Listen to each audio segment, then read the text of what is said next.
Bismillahirrahmanirrahim. Assalamualaikum warahmatullahi wabarakatuh. Waalaikumsalam warahmatullahi wabarakatuh.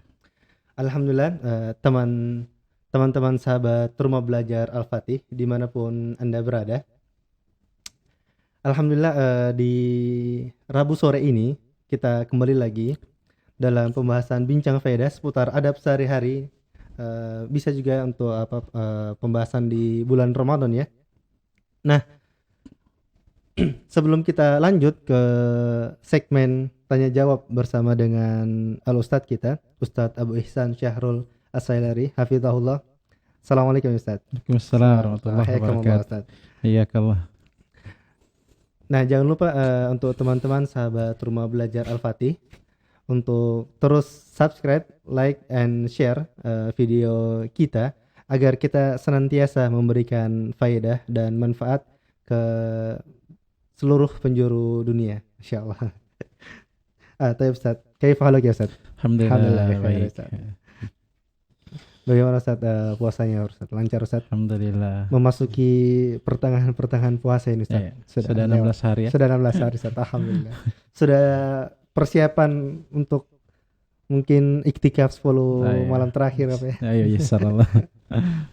Nah, Tayyib Ustaz, mungkin kita langsung aja Ustaz ya.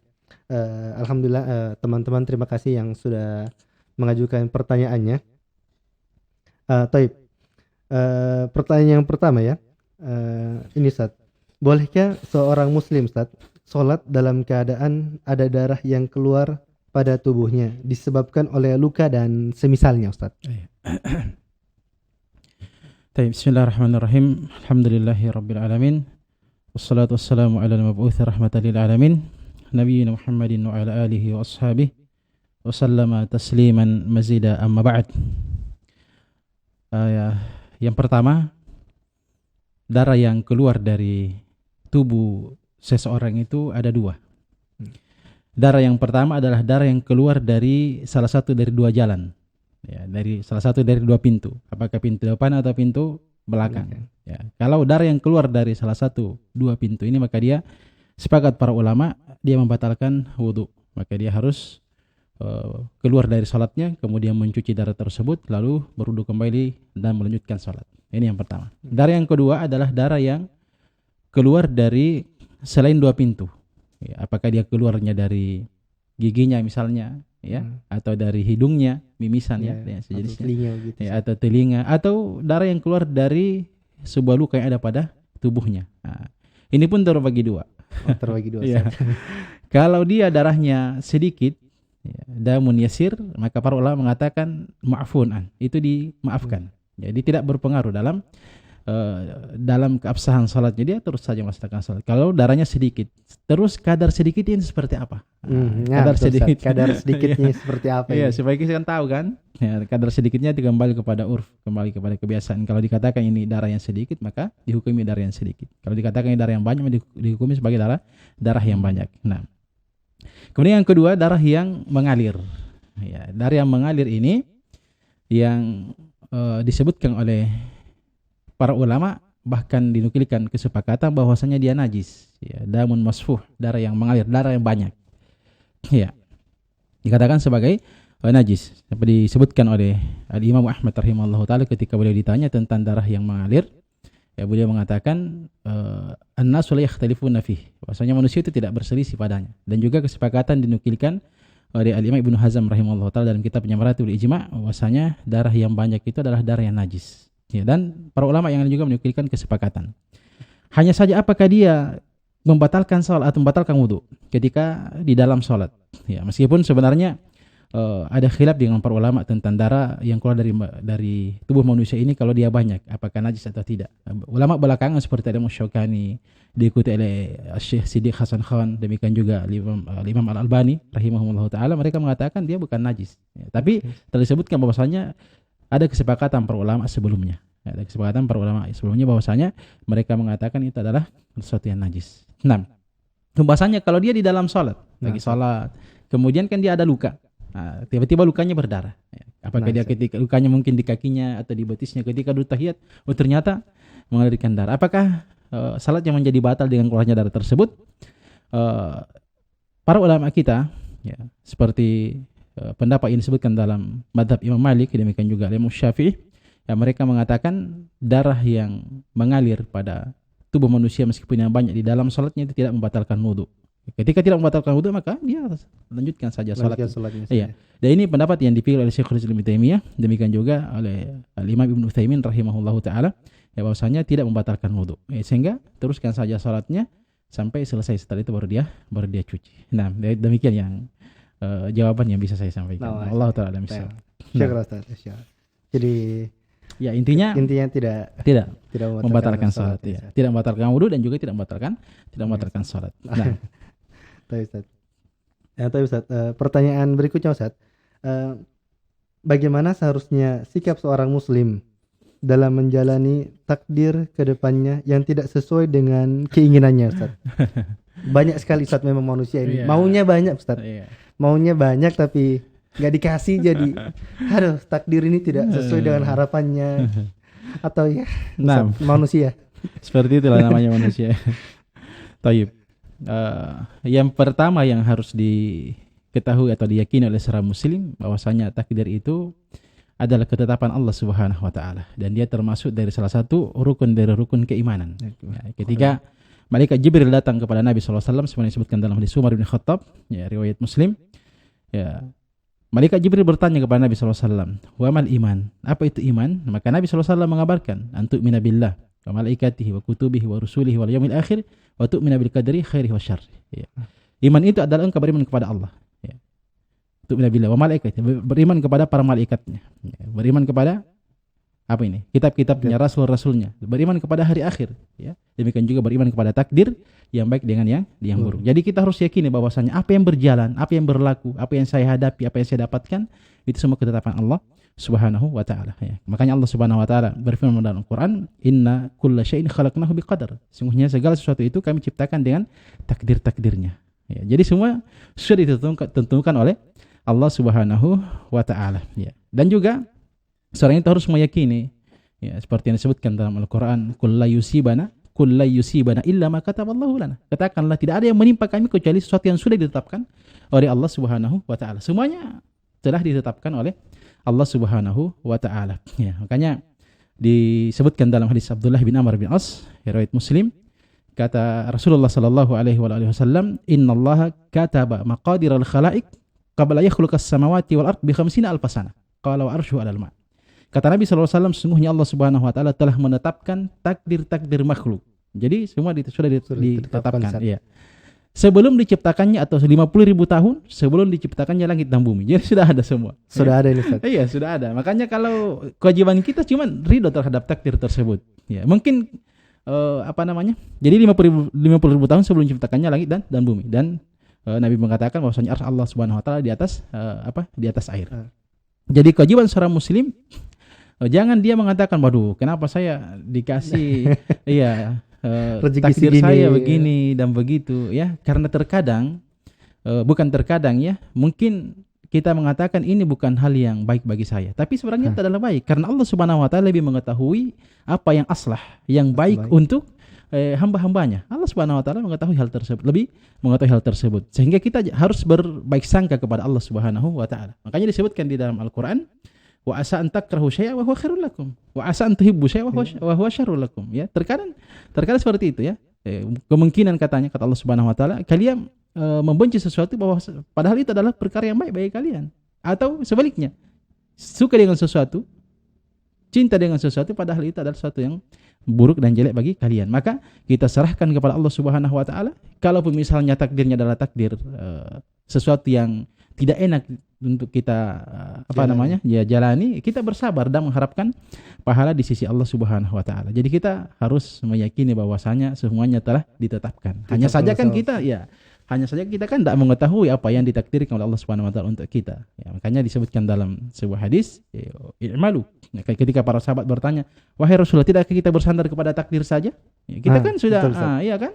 Seperti itu. Mereka mengatakan, ya kan sudah ditakdirkan semua. Kita bersandar kepada takdir saja. Mau masuk neraka nanti Masuk neraka begitu. iya, Nggak masuk kayak nggak perlu lagi Iya, berdoa. beramal, Ngapain sih apa-apa. berdoa beramal begitu ya, ya? seperti itu. Sudah ditakdirkan semuanya. Ya, makanya Nabi SAW menjawab, "Qul i'malu," katakanlah beramallah kalian, fa kullu muyassarun lima khuliqalah. Ya, kalian akan dimudahkan di atas apa yang kalian ciptakan padanya. Artinya kalau kita termasuk penghuni surga atau orang yang bahagia, maka kita akan dimudahkan jalan kepada surga atau kebahagiaan tersebut. Seperti itu, dan demikian sebaliknya. Jadi kita beramal, ya, Tetap beramal Ustaz, ya, meskipun beramal. Harus ada takdir amal. itu Iya, harus dijalani kan. ibarat pelicin. Iya, Ustaz. harus ada sebab kan. Sama dengan ucapan orang misalnya, hari ini kalau saya ditakdirkan kenyang, ya kenyang juga. Ya betul kenyang, tapi kalau antum tidak makan, tidak berusaha untuk mengambil makanan, yang makan kan tidak bisa kenyang tuh. Seperti itu kan. Ya, jadi ya, intinya kita harus ridha dengan apa yang Allah Subhanahu wa taala takdirkan, dan bisa jadi apa yang kita tidak suka itu adalah perkara yang baik bagi kita, karena Allah Subhanahu wa taala yang lebih mengetahui apa yang terbaik untuk hamba-hambanya. Nah, Allah Ustaz. taala. Nah, Ustaz, berlanjut nih Ustaz Ya. dari pertanyaan tadi Ustaz.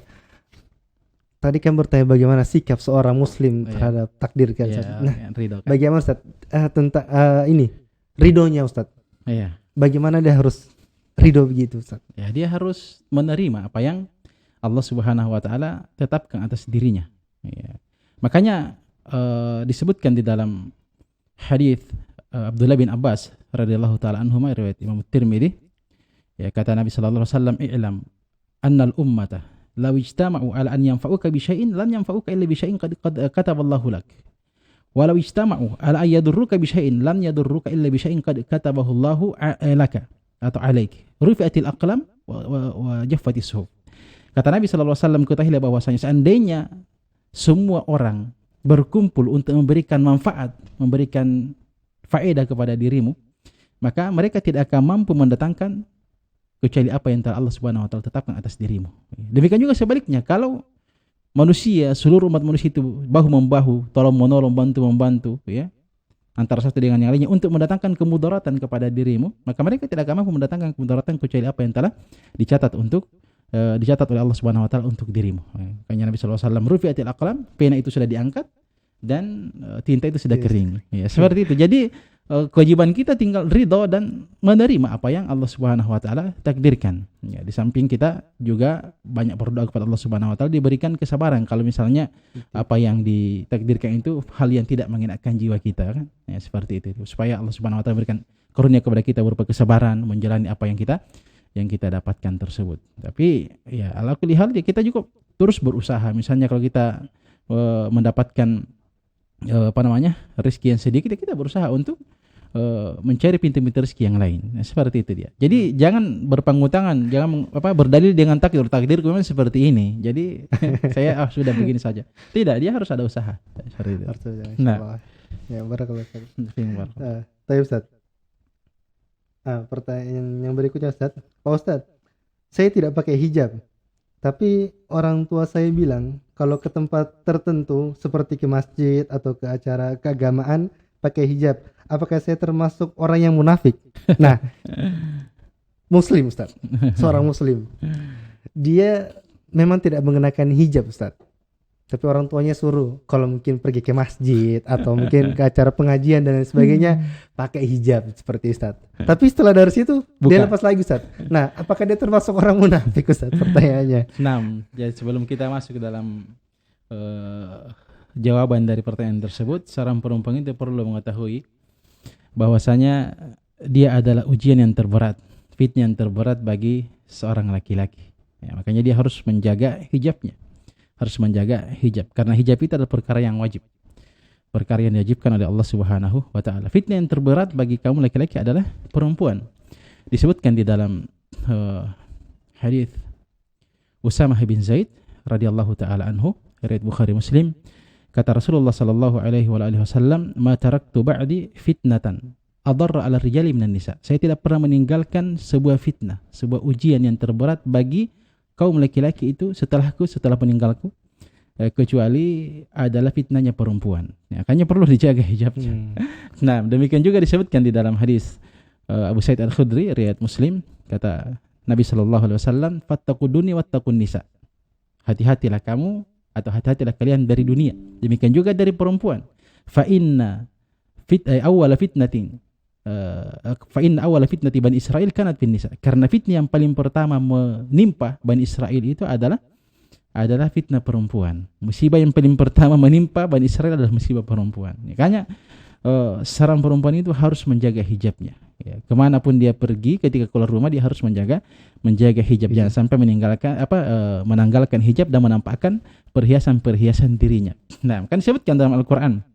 Ya, Allah Subhanahu wa taala berfirman, "Wala yubnina zinatahunna illa ma dhahara minha." Janganlah mereka para perempuan itu menampakkan perhiasan mereka kecuali yang biasa nampak dari mereka. Iya. Apa yang biasa nampak dari mereka sebagian ulama mengatakan adalah apa?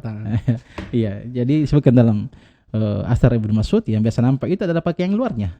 Iya, karena tidak mungkin dia jalan pakai kotak kan? Iya betul. Nah, ya.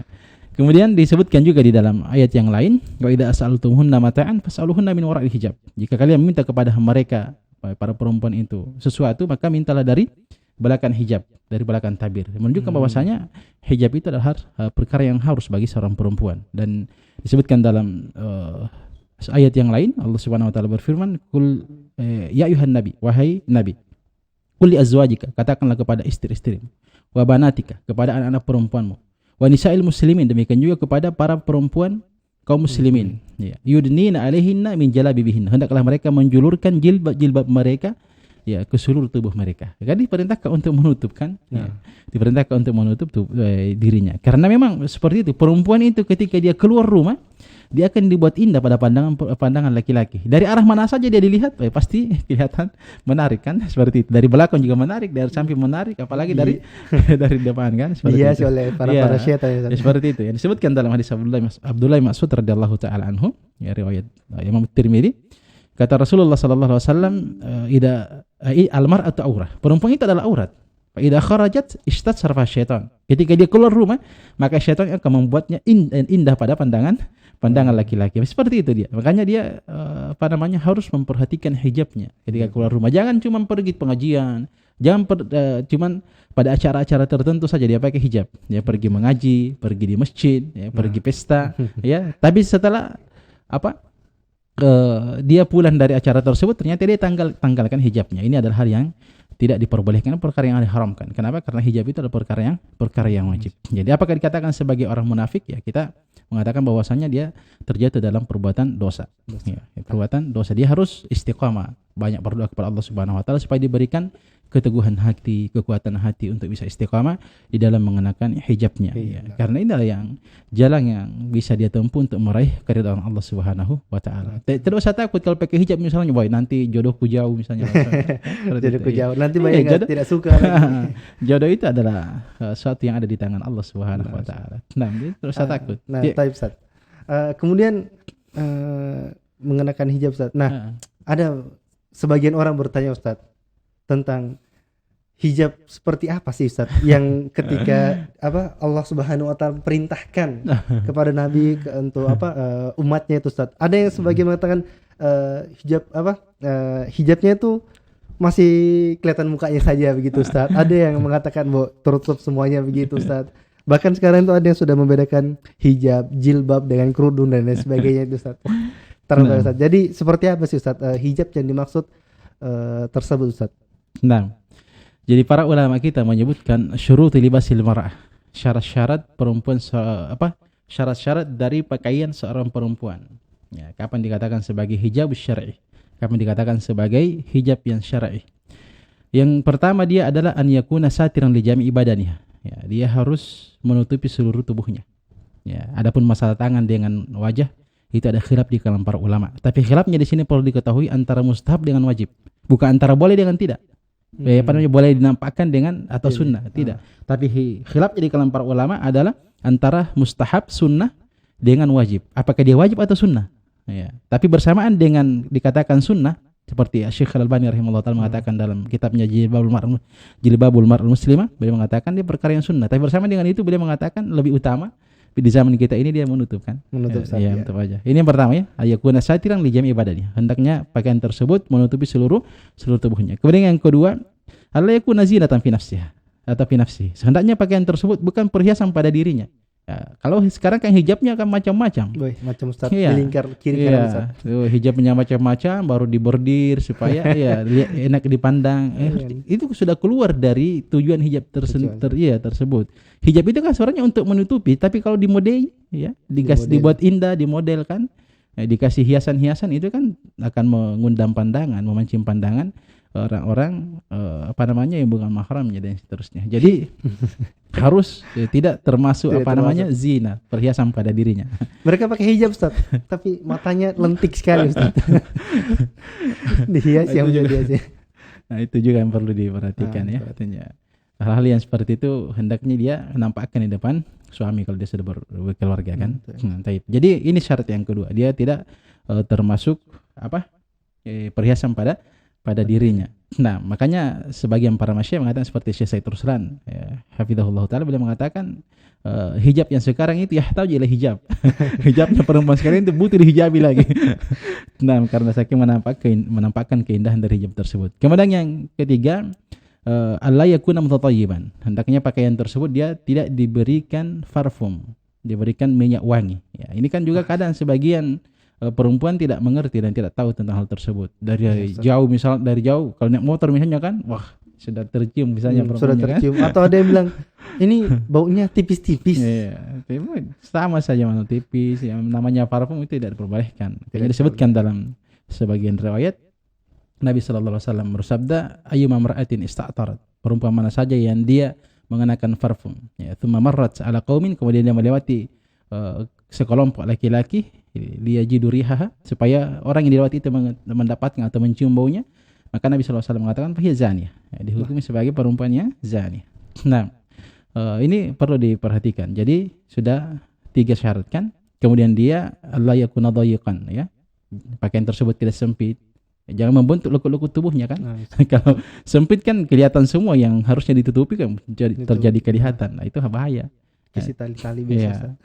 Atau hijab yang di atas seperti punuk unta kan disebutkan dalam sebagian riwayat ya. Kemudian an yakuna wasi'an. Dia harus tadi dayiq ya, tidak sempit. Tidak ketat, dia harus longgar kan. Kemudian dia tidak boleh transparan, tipis misalnya ya. Dia harus tebal. Dia tidak boleh transparan.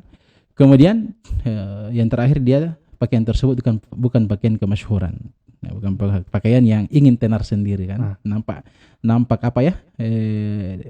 daripada yang lainnya, menampakkan sesuatu yang tidak biasa menampakkan diri. Ya.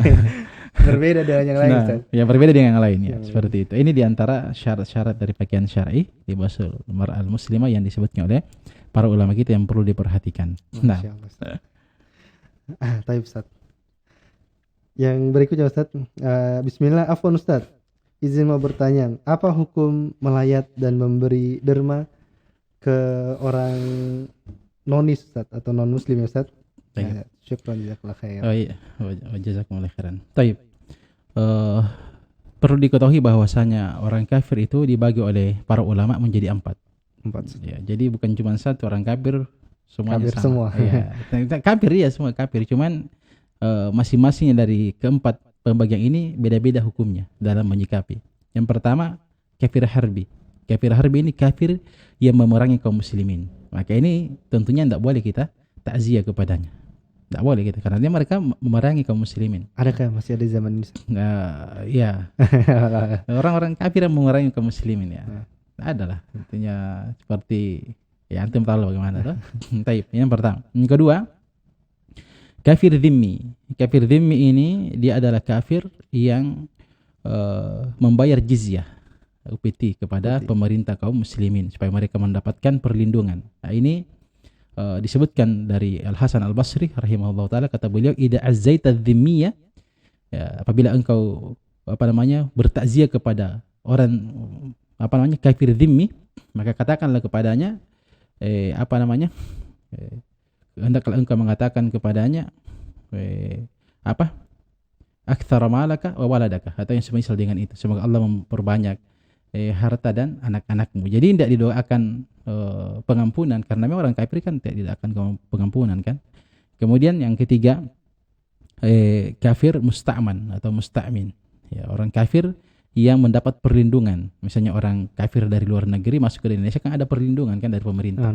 Itu termasuk juga itu hal yang kalau mau takziah ke sana ada maslahat di belakangnya ya. Maslahat karena kita misalnya mengharapkan dia masuk Islam dan yang sejenisnya, tidak masalah kita takziah kepadanya. Kemudian yang terakhir adalah kafir mu'ahad, yang ada perjanjian antara kaum muslimin dengan mereka untuk gencatan senjata misalnya tidak terjadi, saling berperang dan yang sejenisnya, itu tidak boleh kita melanggar hak-haknya. Jadi ya, secara umum ya, kalau dia bukan kafir harbi dan diharapkan ada maslahat di belakangnya, ya, dari keterangan para ulama yang kita dapatkan, mereka membolehkan untuk takziah, sekedar takziah saja kan, datangi ke rumahnya, kemudian memberikan hiburan misalnya kan. Iya, kalau itu pun kalau ada maslahat kan, karena apalagi kalau dia tetangga kita kan. Disebutkan di dalam hadis Abdullah bin Amr bin As radhiyallahu taala anhu, ya bahwasanya beliau suatu hari pernah menyembelih seekor kambing. Ya. Kemudian setelah dipotong ya, beliau bertanya kepada keluarganya, "Ahdaita li jariyal yahud?" Apakah kamu telah memberikan hadiah kepada tetangga kita yang beragama Yahudi? Ya, maka disebutkan di situ bahwasanya saya mendengar Nabi sallallahu alaihi wasallam pernah bersabda, la yazalu Jibril yusini hatta dhananta annahum sayuwarithuni, atau la yazalu Jibril yusini bil jar. Jadi kata Nabi sallallahu alaihi wasallam, saya mendapati Jibril senantiasa memberikan wasiat kepada saya untuk berbuat baik kepada tetangga, sampai saya menyangka bahwasanya tetangga itu akan mendapat warisan dari saya. Artinya seperti itu. Selama dia bukan kafir harbi kan, dan diharapkan darinya kebaikan, ada masalah di belakangnya, maka tidak ada takziah, menghibur misalnya, tidak ada yang menimpamu kecuali perkara kebaikan misalnya kan, seperti itu dan yang sejenisnya. Nah, wallahu taala misal. Nah, tapi Ustaz, mungkin pertanyaan terakhir Ustaz, singkat Ustaz. Bagaimana kiat-kiat mengikhlaskan diri kita agar bisa mengikuti 10 malam terakhir bulan Ramadan Ustaz? Nah, bagaimana Ustaz? Singkat ya Ustaz. 10 malam terakhir bulan Ramadan adalah kesempatan emas ya, yang kita maklumi bersama bahwasanya terdapat padanya malam Lailatul Qadar ya. Lailatul Qadar khair min alfi syahr. Satu malam yang lebih baik dari 1000 bulan. Yang Rasulullah SAW bersabda dalam hadis Abu Hurairah riwayat Imam Ahmad dan Imam An-Nasa'i, kata Rasulullah sallallahu alaihi wasallam, walillahi fihi lailatun khairu min alfi syahr faman haruma khairha faqad harum. Kata Nabi sallallahu alaihi wasallam, dan Allah Subhanahu wa taala memiliki satu malam pada bulan Ramadan tersebut yang kebaikannya lebih baik dari 1000 bulan. Siapa yang diharamkan dari mendapati kebaikannya, maka sungguh dia telah diharamkan. Jadi apa kira-kira kiat-kiat yang bisa dilakukan supaya bisa ikhlas di dalam menghidupkan 10 malam terakhir bulan Ramadan, yang tentunya jadi antaranya adalah hendaknya seorang itu mengikhlaskan niatnya di dalam melakukan ibadah pada 10 malam terakhir. Ya, ikhlas dalam menjalankan ibadah tersebut. Kemudian yang kedua, dia membaca atau mendengarkan hadis-hadis yang menyebutkan tentang keutamaan ya bulan 10 terakhir bulan Ramadan tersebut, supaya dia termotivasi, terdorong untuk semangat, juga ya semangat kan. Nah, makanya Nabi sallallahu alaihi wasallam di dalam hadis Aisyah radhiyallahu taala anha, ya, kata Aisyah radhiyallahu taala anha, karena Nabi sallallahu alaihi wasallam idza dakhala al-asr, ya, maksudnya asr al-awakhir, Nabi sallallahu alaihi wasallam apabila telah memasuki 10 terakhir, ahya lailahu, beliau menghidupkan malamnya, ya, wa shadda mi'zarahu, dan mengencangkan sarungnya, artinya tidak mendekati istri-istrinya, ya, wa aiqadha ahlahu, kemudian membangunkan keluarganya, supaya mereka juga menghidupkan ya malam 10 terakhir bulan Ramadan tersebut. Dan diharapkan dengan cara yang seperti itu kan dia mendapatkan malam Lailatul Qadar kan. Dan siapa yang melakukan ibadah pada malam Lailatul Qadar itu keutamanya adalah diampuni dosanya. Man qama Lailatul Qadar imanan wa ihtisaban ghufira lahu ma taqaddama min dhanbi, ya, dalam hadis Abu Hurairah itu Bukhari Muslim, ya. Kata Nabi sallallahu alaihi wasallam, barang siapa yang menegakkan ya, ibadah pada malam Lailatul Qadar, apakah dia salat atau yang sejenisnya, baca Al-Qur'an, berzikir, ya, berdoa karena keimanan, karena beriman kepada Allah Subhanahu wa taala, wa ihtisaban, dan mengharapkan pahala. Kata Nabi sallallahu alaihi wasallam, ghufira lahu ma taqaddama min dhanbi, akan diampuni dosa-dosanya yang telah lalu. Jadi di antara kiatnya dia harus mendengarkan, membaca ya hadis-hadis yang menjelaskan tentang malam Lailatul Qadar tersebut, supaya dia termotivasi dan terdorong untuk menghidupkannya. Kemudian di antaranya juga dia adalah tentunya kalau diberikan kemudahan dia i'tikaf. Ya, i'tikaf itu adalah perkara yang disunnahkan, supaya ditegaskan oleh Allah Subhanahu wa taala dalam Al-Qur'an. wala taqrabuhunna wa antum aakifuna fil masajid.